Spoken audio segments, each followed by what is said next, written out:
సుధాకర్ రెడ్డి గారు నమస్తే సార్. నమస్తే అండి శ్రీకాంత్ గారు. సుధాకర్ రెడ్డి గారు, మనం అంటే బాధ్యతాయుతమైన పదవిలో ఉండి లేకపోతే బాధ్యతాయుతమైన రోల్స్ లో ఉండి కొన్ని కొన్ని కామెంట్స్ చేయకూడదు. కాకపోతే ఒక్కోసారి నిజంగా బాధ అనిపిస్తూ ఉంటుంది సార్. కోర్టులు కానీ సిబిఐలు కానీ ఇవన్నీ కూడా ప్రభుత్వంలో ఎవరికుంటే వాళ్ళకి తందానా తానా అంట ఏమనిపిస్తూ ఉంటుంది. ఎందుకంటే జగన్మోహన్ రెడ్డి గత 5 సంవత్సరాలు ప్రభుత్వంలో ఉన్నాడు. సో ఆయన మీద కోర్టులో ఎవరు కేసేసినా సరే, అంటే ఆయన ఈ కోర్టులో అవినీతి కేసులు ఎన్నున్నా సరే వాటిని ఇవి కూడా ఒక్క అడుగు కూడా ముందుకు కదల్లా. కానీ ఆయన ఎప్పుడైతే ప్రభుత్వం దిగిపోయాడో అప్పుడు టకటక సిబిఐ కోర్టు కానీ తెలంగాణ హైకోర్టులు కానీ దాని మీద విచారణ చేపట్టాలి, రోజువారీని విచారణ చేయాలని చెప్పి ఈ రోజు తీర్పు వెలువరించింది. ఎందుకంటే మనకు హరిరామ్ జోగి గారు అంతకుముందు కేసు వేశారు. సో దాని మీద ఇవాళ తెలంగాణ హైకోర్టు ఇచ్చిందనమాట. సిబిఐ కోర్టులో ఉన్న జగన్మోహన్ రెడ్డి అవినీతి కేసులన్నీ రోజువారీ ట్రయల్స్ చేయాలి. సో అట్లా ఇప్పుడు దాకా పురోగతి ఏమీ లేదు, వాటి మీద స్పీడ్గా ప్రోగ్రెస్ చేయాలని చెప్పి చెప్పారు సార్.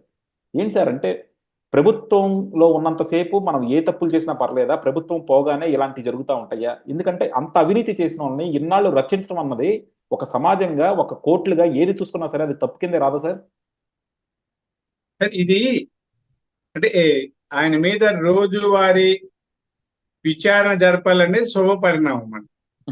అయితే మనం ఇక్కడ కోర్టులని నాకు తెలిసి నిందించాల్సిన పని లేదు. ఎందుకంటే నాకు ఈ కోర్టులకు చిన్నప్పటి నుంచి చూస్తున్నాను. చూసి నాకున్న అనుభవము, కొన్నాళ్ళు లీగల్ మీడియేటర్ గా చేసిన అనుభవంతో చెప్తున్నాను. బెయిల్ తీసుకోవడానికి, విచారణ ఎగ్గొట్టడానికి చాలా మార్గాలు ఉన్నాయండి భారతదేశంలో. ఇప్పుడు ఒక వ్యక్తి తప్పుడు సర్టిఫికెట్లు చేసి ఒక 6 నెలలు జబ్బు చేసింది, ఎక్కడ నడవకూడదు, చేయకూడదు, ఏదో డాక్టర్ చెప్పాడు అనుకో, ఆ సర్టిఫికేట్ దొంగ సర్టిఫికేట్ మంచిది అవసరంలో ఆ డాక్టర్ సర్టిఫికేట్ చూసి అతన్ని వాయిదాలు ఇవ్వడు లేదా బెయిల్ ఇవ్వడు చేస్తుంటారు. అలాగే జగన్మోహన్ రెడ్డి గారు ముఖ్యమంత్రిగా ఉన్నాను, శాంతి భద్రతల సమస్య తలెత్తుతుంది, ఏదో చెప్పారు, కన్విన్స్ అయ్యారు, ఇచ్చారండి, అవకాశం కల్పించారు. ఇంకా అయిపోయింది కాబట్టి వెంటనే వాళ్ళు విచారించాలని నిర్ణయం చేసి ఉండొచ్చు.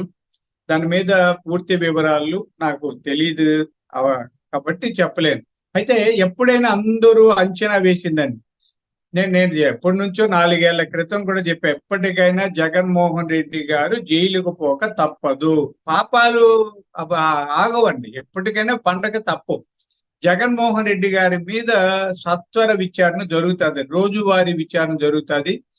ఈ మధ్యలో ఎవరైనా స్ట్రాంగ్ గా పిటిషన్ వేస్తే సిబిఐ వాళ్ళు ఇంకా ఎవరైనా వేసి ఆ బెయిల్ కూడా రద్దు అయ్యి ఆయన్ని మళ్ళీ జైలుకు వెళ్ళినా ఆశ్చర్యపోవాల్సిన పని ఉండదు.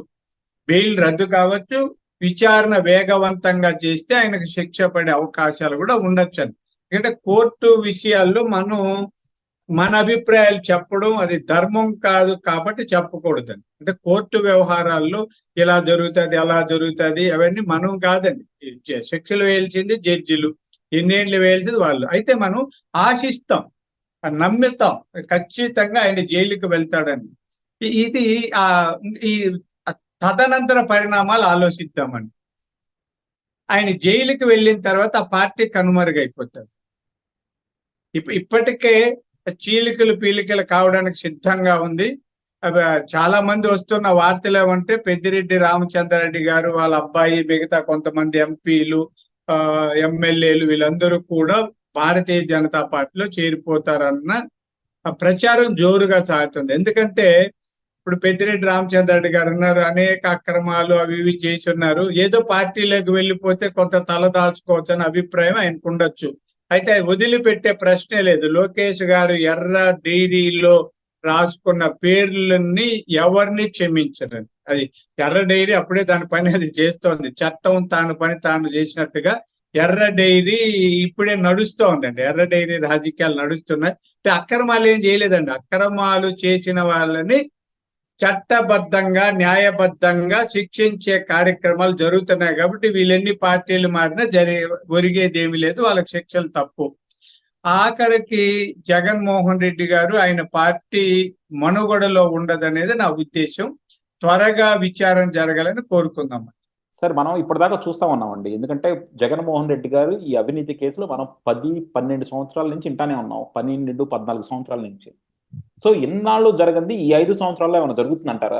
నేను ఎందుకు ఈ ప్రశ్న అడుగుతున్నానంటే జగన్మోహన్ రెడ్డికి ఇంకా ప్రజల ఆశీస్సులు లేవు, కానీ నరేంద్ర మోడీ గారి ఆశీస్సులు అయితే మిండుగా ఉన్నాయి జగన్మోహన్ రెడ్డికి. సో నరేంద్ర మోడీ గారు ఆశీస్సులు ఉన్నప్పుడు జగన్మోహన్ రెడ్డి మీద కేసులు స్పీడ్గా నిజంగా త్వరగతిగా రిజాల్వ్ అయ్యే సిచ్యువేషన్ ఏమైనా ఉందంటారా? నాకు తెలిసి ఇవన్నీ ఊహాగానాలు అనిపిస్తుంది. ఎందుకంటే కోర్టు వ్యవహారాల్లో ముఖ్యమంత్రులు, ప్రధానమంత్రులు ఎక్కువ చేయలేరండి. ఎవరైనా పొలిటికల్ ఇన్ఫ్లుయెన్స్ చేయగలిగితే ఆ పబ్లిక్ ప్రాసిక్యూటర్లు వాళ్ళని ఏదన్నా చెప్పి కొద్ది వాయిదాలు వాటిల్లో చేయొచ్చు, కానీ జడ్జీలను కూడా ప్రభావితం చేసే స్థితి లేదు. ఎక్కడో ఒకటో అరో జరిగి ఉండొచ్చండి, అంటే జరగదని నేనేం చెప్పలేను. కానీ ఎందుకంటే కోర్టులో ఉన్న జడ్జీలు వాళ్ళ ఇష్టంగా వాళ్ళు తీర్పులు కూడా చెప్పలేరు. చెప్తే మళ్ళీ పై కోర్టుకి వెళ్తాం కదా, సుప్రీం కోర్టు చేసినా ఒక బెంచ్ చేస్తే మళ్ళీ బెంచ్కి అప్లై చేయొచ్చు.